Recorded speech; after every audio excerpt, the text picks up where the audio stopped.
even bigger than mine. And this is retroactive to June of 2015, after he'd been in office for just 1 month, or just about 6 weeks. He was never head of state, never head of government, never had the responsibility of running this country.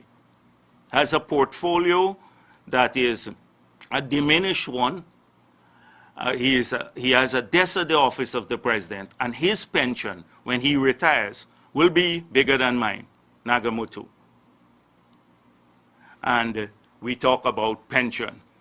But this is the typical thing. So let's come back to the motion. This government, having voted against a motion, because if you say the PPP is corrupt, one would think you would want the nation to see their declarations for the past 10 years to the GRA and their wealth that they have accumulated and their declarations to the Integrity Commission for the past 10 years, and the entire country would have seen it. And that's one. So then if there was anything there, the nation could have judged the People's Progressive Party. The nation could have judged it. But I guess they do not want that, because many of them want a new baseline to be established. They want to say when they must start complying with these acts. And I don't want to speculate too much, but I have my suspicions as to why. But I know that many of them are worried because non-submission, and they have not submitted for many years their statements, carry jail term too. And that many of them could be charged either by the state or privately, by private criminal action. And it's easy to prove for submission. It's either you submitted or you didn't submit. And many of them have not complied with the act for 10 years, the law. And that has a jail term. So when we talk about who should go to jail, maybe we should start looking a little bit broader now. But they have lost every moral authority as of that day to ever talk about corruption in the PPP again. They've lost all the moral authority, the high ground that they had, this image of being the promoters of transparency and accountability. So that's one. The second thing that has been extremely worrying to me over the past few days has been this whole saga of the Commissioner General of GRA and his firing. We heard that he was sent on leave to effect a probe. Then we saw the chairman of the board saying that there were some reasons why they should fire him. And then we saw a response from the Commissioner General. Now, this Commissioner General has been there for many years. As far as I'm aware, he has discharged his responsibilities in a professional manner. You've never heard about any opposition member in the many years under the PPP, or it's a rare thing to hear about an opposition member complaining about being targeted for their taxes or anything of that sort.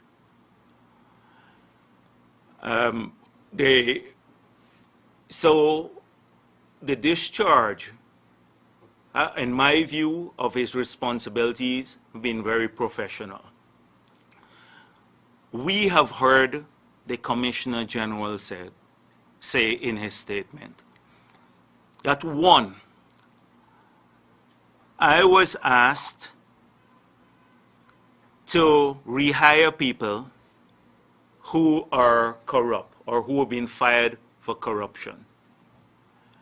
Has the media corps in Guyana asked the Minister of Finance or the chairman of the board of GRA or the acting Commissioner General who, if they have rehired anyone who was fired in the past, and has the media corps investigated where any of those people have been fired for corruption? I am aware of a few people who were recommended to be terminated by the Auditor General who have since returned to GRA. But our media corps seems not to have any interest in that. And here is this pure government, the transparent government, getting away with what I think is murder. And it's easy to verify whether the Commissioner General is telling the truth. It's easy. Ask the people involved, and then you can ask him.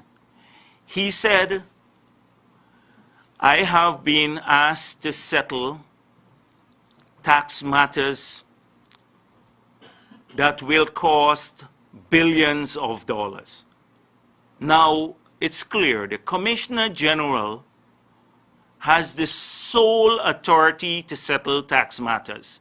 The Minister of Finance, the Ministry of the Presidency, none of them can tell him how to settle a tax matter. Yet here is the Commissioner saying, I have been prevailed upon, I've been urged to settle tax matters, and I have the list of people that where I was asked about this, to settle their matters. Have we followed up on this? Is the media not interested in potential billions of dollars of revenue lost? For what reason? Isn't this interference? Isn't this contrary to good governance, interference in the tax authorities of our country? He has spoken about the photocopying of files and said, I have details of this, including the files of a minister. I've been asked to promote people who are not qualified. He is not compliant.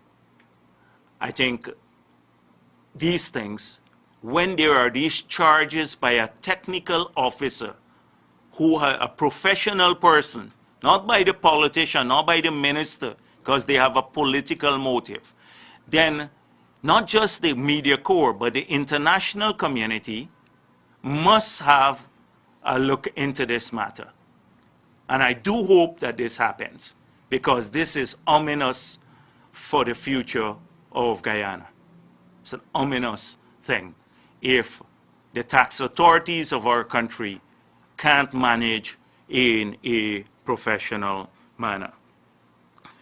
That is something that is extremely worrying. And I do hope, too, that the international community, including those who have solicited to help to draft laws, the World Bank, because we plan to talk to them soon, the World Bank and the UNDP, would see the track record of this government as it relates to transparency when they examined the vote in the parliament last Thursday, and that they will not be part of a witch hunt against the PPP.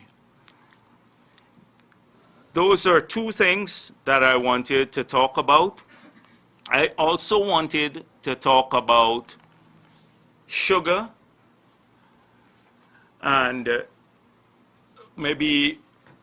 many positions, the confusing positions around sugar. Because the government has gone into overdrive in its propaganda campaign to justify the closure of the Wales estate. So let us start by what the government itself has said about the closure of Wales. We have had many statements, and you can trace those on the campaign, where they said sugar estates will not close, that they will not close the factories or any part of sugar. They've said that clearly. They made a pledge to support sugar on the campaign trail. They made a pledge to pay the workers a 20% increase in wages and salaries. All of that was part of the campaign. And every person in Guyana knows this to be a fact. We also know it to be a fact that they said, we cannot take any action on sugar. We're in a holding mode until the Commission of Inquiry has completed its work. A holding mode to determine whether we can pay wages and salaries, whether we will pay wages and salaries, a holding mode as to the future of the industry. That was a fact too, and now everyone knows this. So it was, as you know, not recommended. Last week we dealt with that extensively. The Commission of Inquiry debated sugar and the closure of any factory, and they concluded, 8 of the 10 members concluded that there should be no closure. So what have we heard since?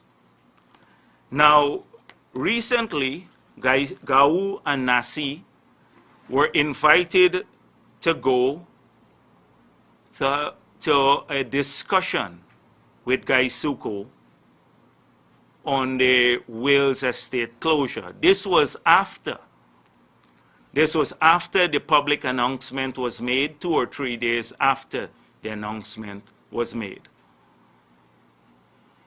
When they showed up, they didn't even have the courtesy of sending the chief executive officer or the chairman of the board to meet with the unions. They sent some staff from the human resources, one board member who said he is somewhere around human resources issues, and the staff of the industrial relation department to meet with them. This is a callous way that you treat the 2 unions, not even the CEO or the chairman of the board to talk to them. So they were told there that the decision was made by the board recently.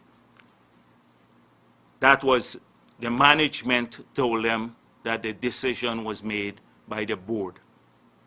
Note this carefully. The Minister of Agriculture had said that this decision was part of Gaisuko's budget and part of its action plan for 2015. For 2015.